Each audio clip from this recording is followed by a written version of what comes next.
Sa ibang balita, naghain ng reklamo sa Integrated Bar of the Philippines o IBP si Gabriela Party List Representative Sara Elago laban sa isang abogado na hindi tinukoy. Kaugnay ito umano'y ng pambabastos ng abogado. May umarangkadang balita si Mari Ocampo. Tanghali kanina nang dumulog sa Integrated Bar of the Philippines si Gabriela Women's Party List Congressman Sara Elago. Sinamahan siya ni Makabayan Coalition President Liza Maza at dating Gabriela Congressman Arlene Brosas para ireklamo at humiling ng disciplinary action laban sa isang di pinangalanang abogado. Ayon kina Elago, inihain nila ang reklamo para humingi ng accountability sa mga abogado na inaabuso umano ang mga public platform upang maliitin ang mga kababaihan at sirain ang dignidad ng naturang propesyon.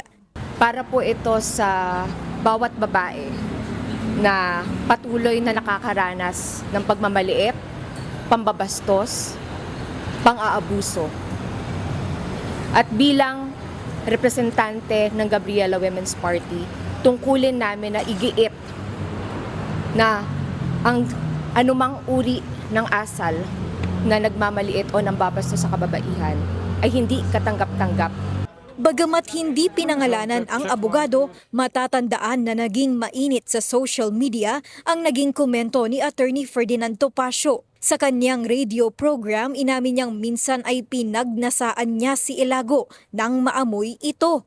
Umani ng samot-saring reaksyon ng komento at mariin itong kinondena ng Gabriela pati na rin ng iba pang women's advocate groups. Nang hinga ng komento si Topacio sa posibilidad na siya ang inireklamong abogado, They can do what they want, I will do what I want. Ganun po ang demokrasya. Hayaan mo sila.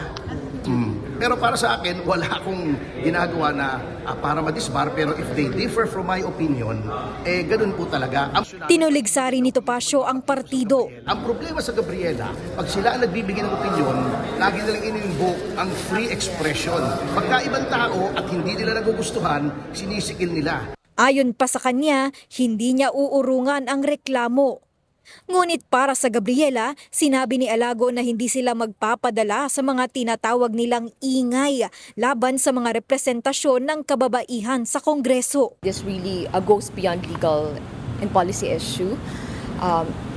It's really a systemic and cultural one. No, kaya nananawagan kami sa lahat, hindi lang po sa mga babae, sa kalalakihan at sa lahat ng genders, magsama-sama tayo. Bukod sa IBP, nakahanda ring mag-furnish ng kopya ng reklamo ang partido sa Korte Suprema. Ako, si Mari Ocampo ng PRTV News, nagsaserbisyo para sa Pilipino.